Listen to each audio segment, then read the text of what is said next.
තෙරුවන් හැමෝටම අද අපි කතා කරන්න යන්නේ ඔබට වැදගත්ම කාරණාවක් තමයි මේ කතා කරන්න යන්නේ.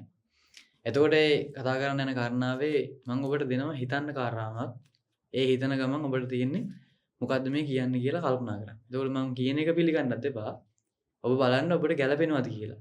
ඒ කියන්නේ මම කියයි යමක්. ඒ කියන එක ගන්න එපා. ඔබ බලන්න ඒක ඔබගේ ජීවිතේට ගැළපෙනවද කියලා. එහෙම ගැළපෙනවා නම් ගන්න නැත්නම් අයින් කරලා දාන්න. ඔබ දැන් මම පෙන්වන්න යන පොඩි කොළ කෑල්ලක්. මෙන්න මේ කොළ කෑල්ල සාමාන්‍ය කොළ කෑල්ල. මෙන්න මේ කොළ කෑල්ල රුපියල් 5000ක් කියලා ඔබ දැන් හිතන්න. රුපියල් 5000යි කොළයක් මේ තියෙන්නේ. කීයද? රුපියල් 5000යි කොළයක් මේ තියෙන්නේ. මේ රුපියල් 5000යි කොළේ සාමාන්‍යයෙන් 5000ක් නේ. මේක 5000ක් නෙවෙයි 5000ක් කියලා හිතන්න කියලා කිව්වේ. සාමාන්‍ය මම මේ ගත්තේ මේ ලියන කොළයක රුපියල් 5000 කියලා ලියලා තියෙනවා. නිකන් ඔබ හිතන්න මේක රුපියල් 5000යි කොළයක්. මේ 5000යි වටිනාකම කීයද? මේක වටිනාකම නැහැ මම කියන්නේ සාමාන්‍ය 5000යි වටිනාකම රුපියල් 5000ක් නේ. රුපියල් 5000න් සෑහෙන දෙයක් කරන්න පුළුවන්. 5000 කොළ 5000ක් සෑහෙන ගාණක්. 5000ක් සෑහෙන ගාණක්. එහෙම ලක්ෂය 2 ලක්ෂය 3 ලක්ෂය ඕම හැදෙනවනේ. අන්තිමට කෝටියක් හැදෙන්නේ මේ 5000යින්. රුපියලෙන් හැදුන එක 5000ට නිකන් එනවා. එතකොට මේ රුපියල් 5000යි කොලේ ඔබ කියන්නේ රුපියල් 5000යි කියලා. මම ඔප්පු කරලා පෙන්නුවොත් මේ රුපියල් 5000යි රුපියල් 5000ක් නෑ කියලා. ඔබ මොකද කියන්නේ? පිළිගන්නවද? ඒ කියන්නේ නිකන් මම මේ කියනවට පිළිගන්න එපා. මම ඔප්පු කරලා පෙන්නුනා ඔබට රුපියල් 5000 කොලේ ඒ රුපියල් 5000 කියන වටිනකමක් නැහැ කියලා. මොකද කියන්නේ?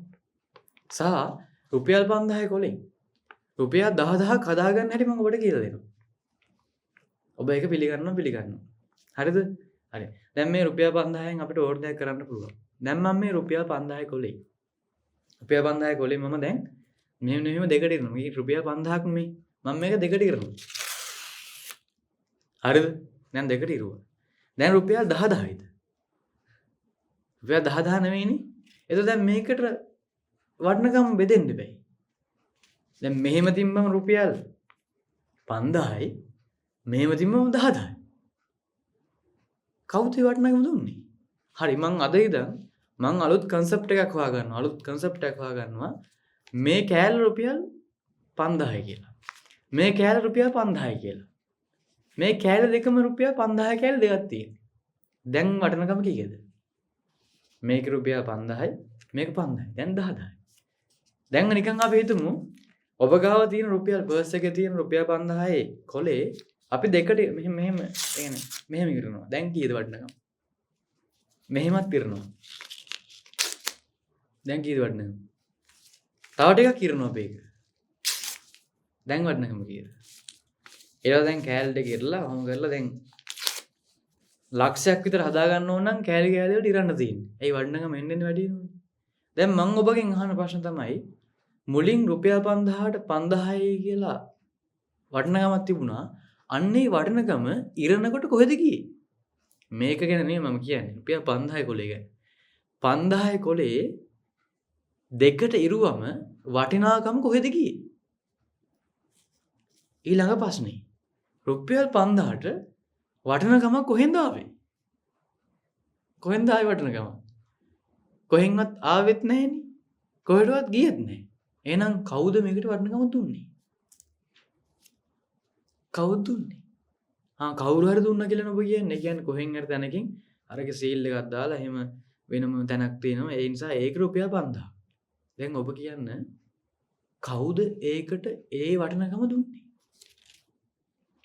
අපේ රුපියල් 5000 වටින්නේ නැහැ නේද වෙන රටක? වෙන රටක තියෙන රුපියල් 5000 මෙහෙ වටින්නේ නැහැ. අපි හිතමු රුපියල් 5000 කොලේ රිලෙවෙට්ට දෙනවා. නැත්නම් වතුරෙට්ට දෙනවා. ඌ කියයි. ඌ බලයි මොකද්ද මේ දුන්නේ මට? නෑ මොකද්ද මේ? ඔළුවත් කහයි. ඇයි? එයාට වටිනකමක් නැහැ. වඳුරාට රුපියල් 5000ක් වටින්නේ නැහැ. වඳුරාට ෆෝන් එකක් වටින්නෙත් නැහැ. වඳුරට දෙනවා කෙහෙල් ගෙඩියක්. වඳුරා මොකක් කරයිද? ගත්ත ගමන් අරක ලෙලි ගහලා ඉවරලා ඔක්කොම කළා කයි. ඇයි? වඳුරාට වටින්නේ නැති දෙයක් මිනිසාට වටින්නේ කෙසේද? මිනිසාට වටින දෙයක් වඳුරාට වටින්නේ කෙසේද? මට කියන්න ඔබ කොහොමද වටින්නේ කියලා? එහෙනම් වටිනකම කෙහෙල් ගෙඩිය තිබුණේ. වටිනකම තිබුණේ මෙන්න මේ කොලේද? ඉතින් වටිනකම තිබුණා නම් ඉරුවට පස්සේ කොහෙද වටිනකම ගියේ? දැන් ඔබ හිතන්න ඔබ දැන් කාන්තාරයක ඉන්නේ. දැන් ඔබ කාන්තාරයක ඉන්නේ. දැන් එන්න දුර යමු. ඔබ කැලේ ඉන්නේ. නැත්නම් කාන්තාරයක ඉන්නේ. කන්න මුකුත්ම නැහැ. හැබැයි ඔබ ගාව සල්ලි තියනවා සෑහෙන්න. පිරෙන්න සල්ලි තියනවා පර්ස් එකේ. හැබැයි ඔබ බඩගින්න ඉන්නේ. ඒ වෙලාවට ඔබ ගාව තියෙන ලක්ෂයට වටිනකම කීයද? කීයද වටිනකම? කීයද වටිනකම? ලක්ෂයක් වටිනවා. ඔබට ඒ වෙලාවේ බඩගිනි ඉන්න වෙලාවට ඒ වෙලාවට ඔබට ඕනි කෙහෙල් ගෙඩියක්.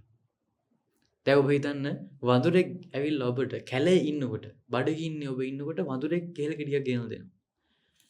දැන් වඳුරා ගෙනල්ලා දුන්නන්නේ කෙහෙල් ගෙඩියක්. ඒ දැන් වඳුරා ඔබට කරේ උදව්වක්නේ. ඒ නිසා ඔබ රුපියල් ලක්ෂයක් දෙනවා මේ වඳුරට. වඳුර මොකක් කරයිද? ඒ රුපියල් ලක්ෂය අරගෙන. වඳුර බලයි ඇයි මට මේ වගේ රුපියල් මොනවද මේ දුන්නේ කියලා හිතයි. වඳුරා ඔබට කෙහෙල් ගෙඩිය දීලා වඳුරා ඉල්ලන්නේ ඔබගෙන් ලක්ෂයක්.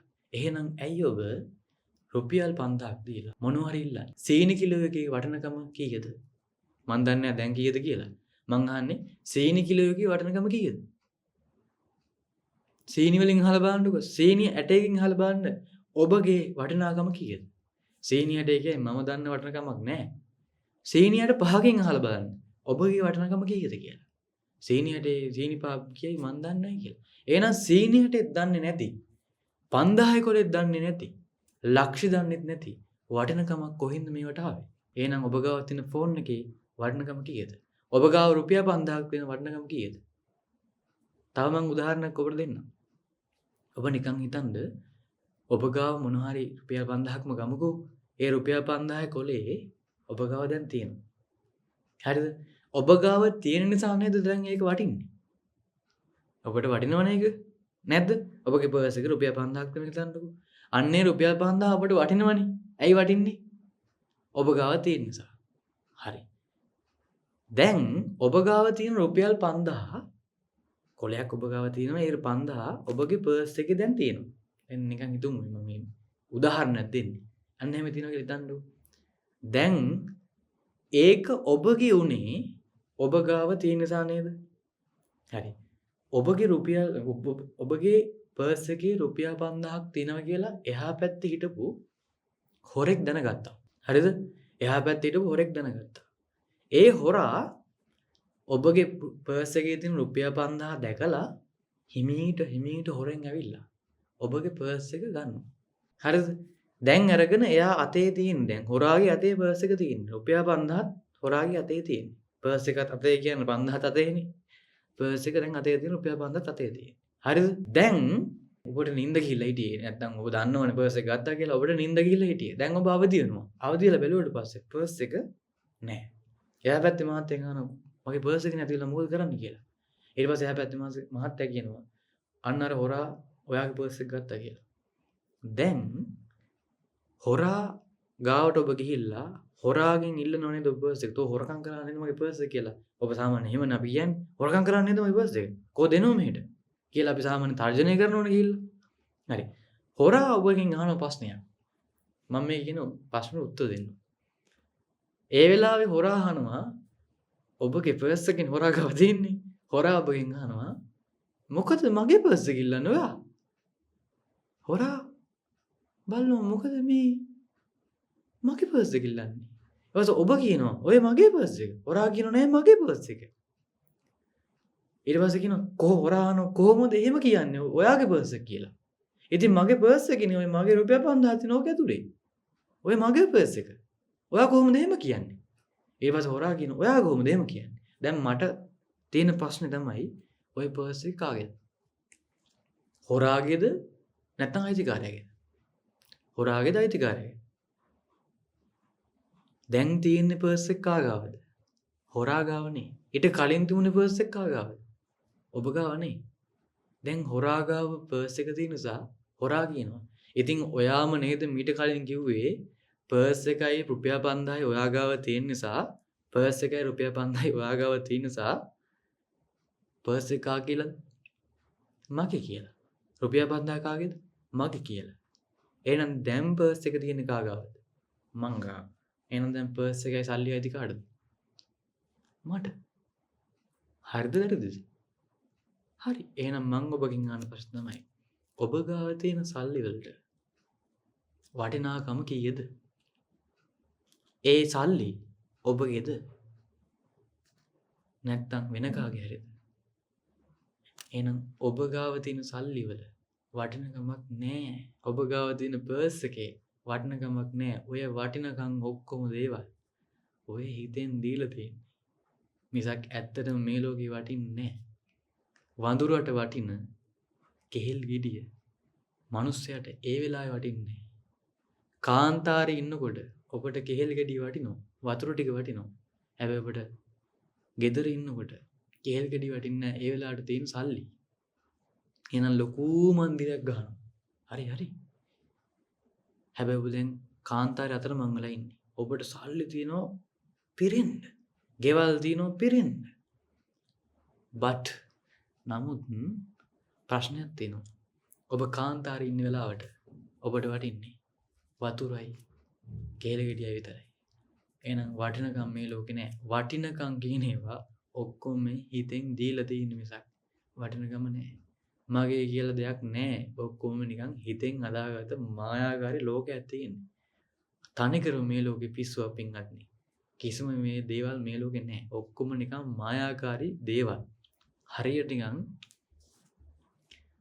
මනුස්ස පිස්සෙක් ගිහිල්ලා මේ ගඟක් ගාවට ගිහිල්ලා පිස්සෙක් ඒ ගඟේ තියෙන ගඟට හඳ එළිය වැටෙනවා. ගඟට හඳ එළිය වැටුණාට පස්සේ පිස්සෙක් ගිහිල්ලා ඒ ගඟේ තියෙන හඳ දිහා බලාගෙන කියනවා මෙන්න බුලේ හඳ බිමට ඇවිල්ලා කියලා. ඒක දිහා බලන් ඉන්න මිනිස්සු කියනවා මෙන්න මේ පිස්සට පිස්සු කියලා. කාටද පිස්සු? හිතලා බලන්න එනවා. එහෙනම් සියලු දෙනාටම තෙරුවන් සරණයි. නිබ්බාන පරම සුඛයෙන් සුඛිතතර වෙත්වා.